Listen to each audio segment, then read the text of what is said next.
If you like turtles and animal conservation, this is a video for you. Because today we are visiting AllWetter Zoo in Munster, where you will find the Species Protection Campus, which recently opened and is home to some very nice terrariums with great species. But if you look in the corner, there are glimpses of something more. To the public, only parts are visible, a few simple displays with captive bred turtles, and many signs about turtle conservation, some about some of the rarest species out there. In this video, Christian is taking us inside this greenhouse, and we get to see some of the most incredible species in the world. I'm Christian Langner. I'm working here at the IZS, the International Turtle Breeding Facility. I'm now the head of the station. I have the great honor to work every day with such nice and highly endangered animals, the last of their kind. Cuora meieri from last year. What a pretty turtle. Yeah, and if they hatch, they are this size.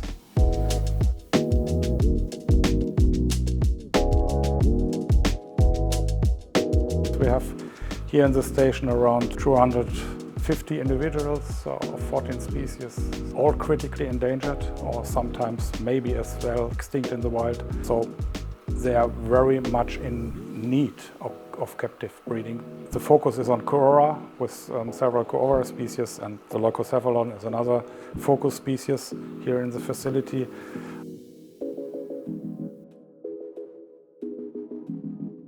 Our newest hatchling in the IZS, a couple of weeks old now, from Leucocephalon yuwonoi, our first hatchling of the year. That's more or less the size when they hatch. Maybe that's a big. Less. Yes. Yeah. We are the most successful in breeding the species, but we still have 32 individuals hatched. 32 sounds not much, but one female lay 1 egg per year. And we have 1 to 2 eggs per year. So that's a very long time to get 32. The history of this project is very special because it was founded by a private person, Meieri, and it was run for more than 20 years by him and his wife on a voluntary basis. The idea started together with Meieri and the former veterinarian of our zoo when they were on the way to a turtle meeting in Switzerland. And then they had the idea, okay, we had the big problem in China with a large use of turtles and tortoises on the food markets. And Meieri was still a turtle and tortoise enthusiast and a private breeder. But he was thinking about we have to do more than private keeping and breeding, because that is something which ends someday. And so the need of cooperation with a facility institution would be the best idea. And they talked to the former head of the zoo, the director Jörg Adler. So he founded the ACCB in Cambodia and the Cat Bar Center in Vietnam. So he was into this protection thing, but not especially in turtles. And then they started to collect the money for the small facility, which was planned in the beginning. And it was such successful, so much money came in from the DJHT and from the NTV, which publicates the Reptilia magazine, and many private people gave money to the project, and it was enough to build all this here.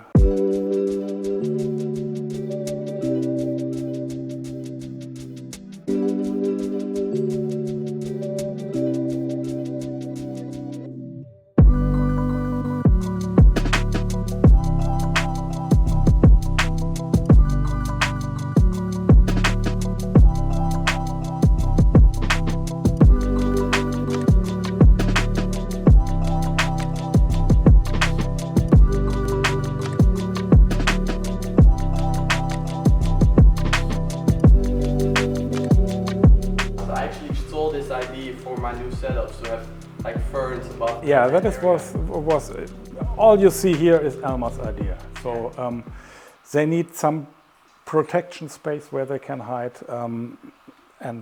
yeah, that is a really great idea with a fern. It started with just a small case where we put it in, Blumenkasten, I don't know how it is in English. And it grows all over. So from the small point, it started to grow like you see, and we have to cut it always, otherwise you have it here, so overgrown completely. But yeah, they like it very much, especially the Leucocephalon species you see here. That is one of our most important species, one of my favorite species. I like them very much. Leucocephalon yuwonoi is really special. That is the only tame guy. We can look later. He is the mascotchen of a special brewery here from Munster, and we have a special turtle beer. And he is the guy on the plate of the bottle. Yes. All the others are not tame. They will bite me, but this guy is very, very tame and special. It's still a monotypic genus with one species of its own in the genus, yeah, Leucocephalon, like the Greek name explain, is the white head of the male, is even very special because they have a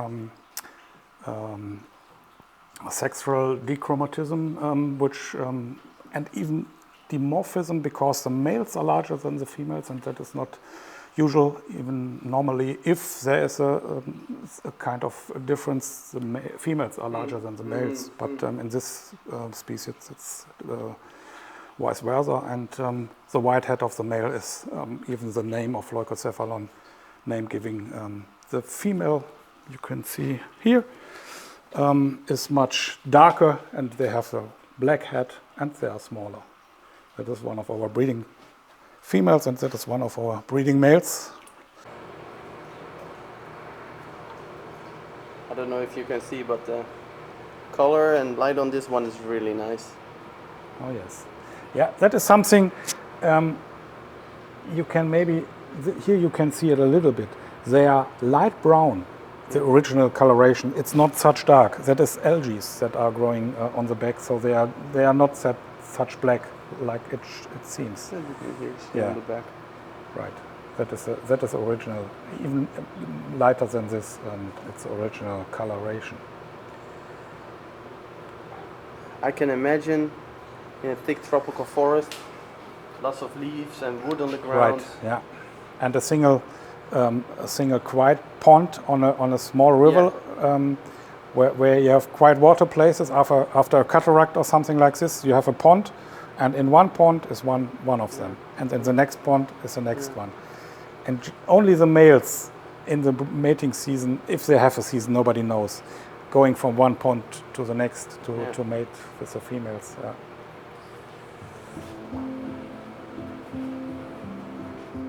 It's unbelievable how many turtles and tortoises are consumed in China still. That are millions of millions. I've seen it in the market, 10,000 of turtles sold at the market on one day.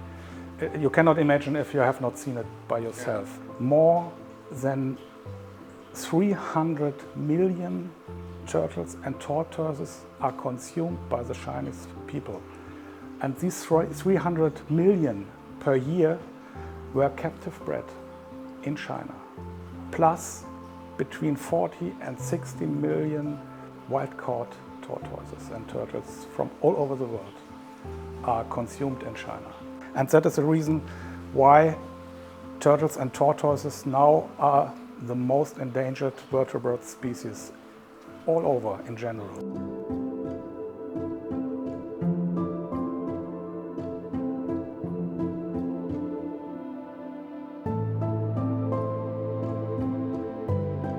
He took the melon, but here.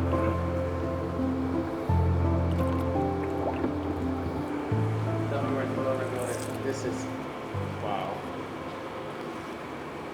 This is another special species, Siebenrockiella leytensis. Yep. at that hat. Yeah, they are very special, and I'm not sure if the genus is correct. So maybe in the future they will change it by a monotypic genus of their own, because they are special. It's so different than the other. Yeah, right. Yeah. The head and the shell. Yeah. Oops. And their attitude. Yeah. Cussicollis is something different. Wow. Yeah. So these are also very old animals? Yeah, we have no idea, but they were full grown when we get them, and yeah. So this is the only species you have that do not have success yet? Right, yeah. And the Pani, we just get back last year, so. Yeah. And we have 3 males. 1 male we gave to England, and we still have 2 males and 1 female here. And we hope to successfully pair them up again, maybe this season or next year. The head is something else. Yeah. What a special turtle. Right. They are much bigger as I expected. I've seen. And that is our smaller male. The other one is a bit bigger than this one. Because I've seen videos of them being confiscated with absolutely hundreds. Yes. There have been a few big confiscations. They confiscated in the Philippines a shipment to China was more than 2,000, and the expected world population was 2,000, and 2,200 they found on one lorry, on one big truck with a direction to China. So more or less the whole world population was on one truck on the direction to China. Thanks God they confiscated them and released them in the wild, more or less all of them. A few of them were not able to release because they were injured and ill. Yeah. They still kept in a facility, but around 90% they can get out, let out. So luckily they were able to send most back. Yes. So I don't know too much about them, honestly. Yeah, the species was thought to be extinct for more than 120 years, I think. And then, because they looked for him on the island of Leyte, because the name leytensis, but it was the wrong island. They were mislabeled at the beginning when they described the species. I'm pretty sure they never lived on Leyte, but on Luzon, on another island, they found 100 and I don't know, 20 years later. All of a sudden. On another island, they detected the species, which was thought to be extinct, and still very rare. Maybe 2,000 are left, but they survived.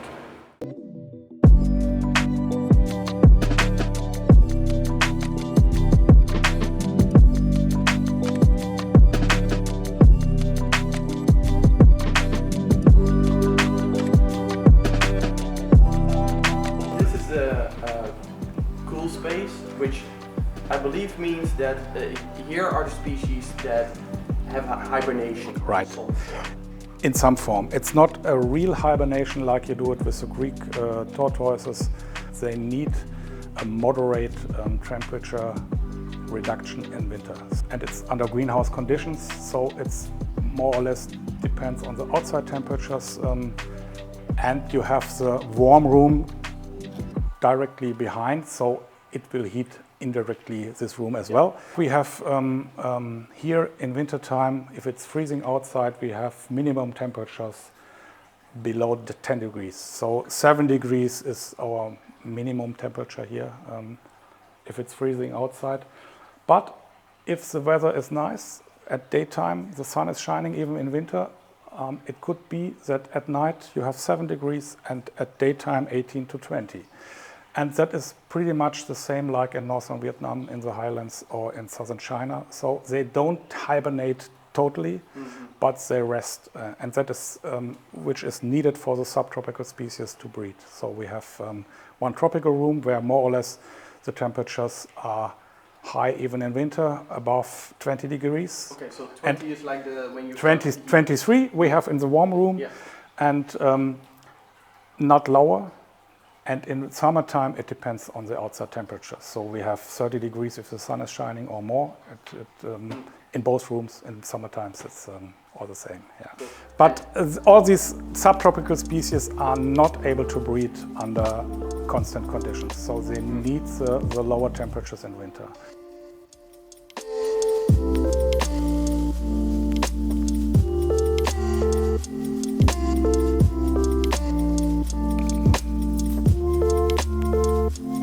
Yeah, that is something special.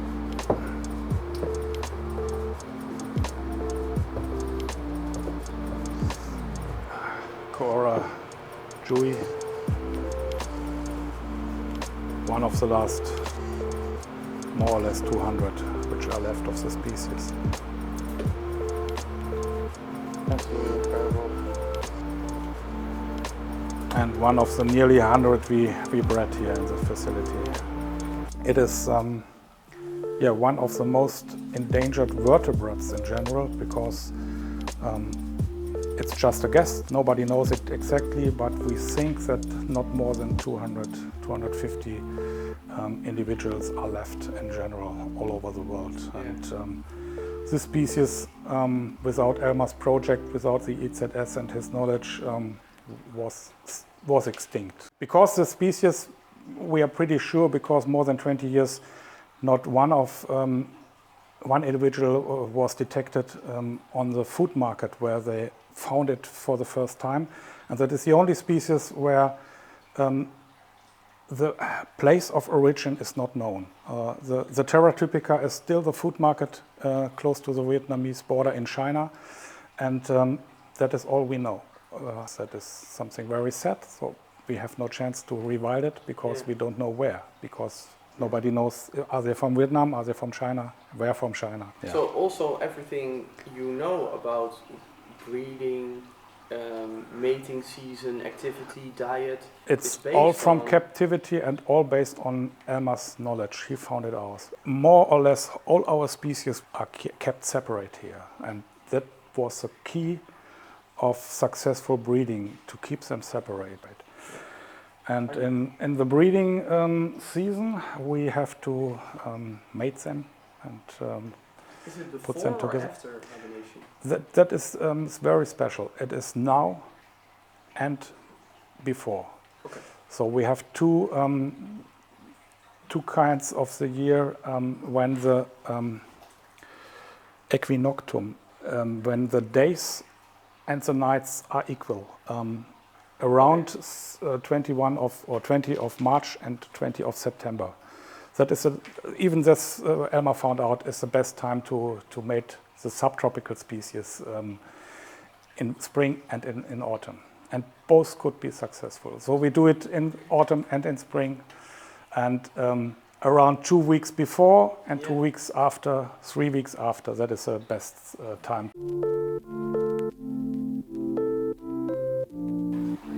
So this is cyclornata meieri, quite a special name. Yes, named after Elmar Meyer, like you can imagine.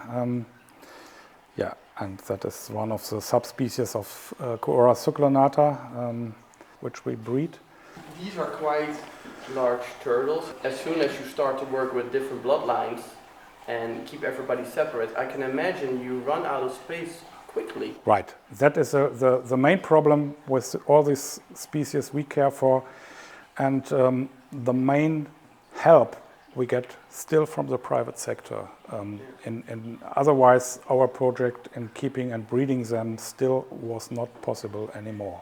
And it's really needed because they are not such good exhibition animal for zoos. So you have to keep them separate, keep them best of all behind the scene, far away from the public, and that is something most zoos don't like. But even if every zoo will keep a few of them, that's not enough. So we have produced from the beginning up to now around 1,000 offsprings, and they have to find a new place. We cannot keep them all here, for sure, and we cannot run the facility without the help of private people. We are happy if they keep them, and if they want to breed them, we are more happy. And this is why I wanted to feature the IZS. They allow private keepers to house, keep and breed these specimens, and they will assist in exchanging bloodlines, rehoming captive bred, exchange specimens from the same sex, or recover animals when needed.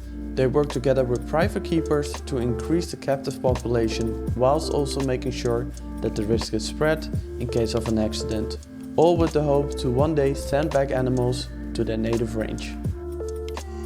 Is there a point with a species like this that you are considering to reduce breeding? For sure. Because We are, otherwise you can't place them.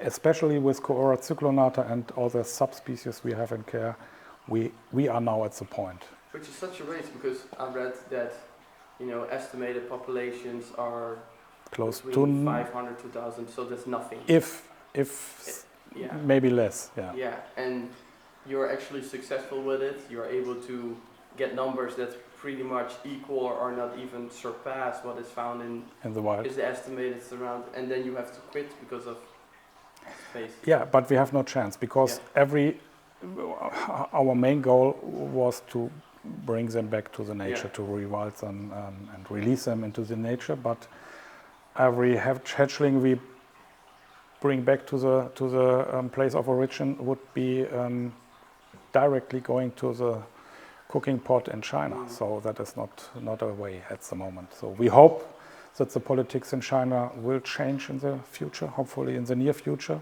They still have the death penalty on the large panda species. If you poach a panda and get caught while doing it, the penalty is they kill you. So they can force if they like and if they do, but nobody cares sadly enough for the turtle and tortoise species. So it's still, yeah. And whilst we hope the general attitude towards chelonians will change, organizations like the IZS will make sure these highly endangered species are still there once that happens. Soon, the first Leucocephalon will move back to Indonesia. And also the Chelodina maccordi are awaiting their transfer. Another big step in the impact of the IZS. For anyone who is interested on more of the projects, I highly suggest to visit the zoo's webpage, where you will see that this zoo is very involved in species protection. The IZS is something unique.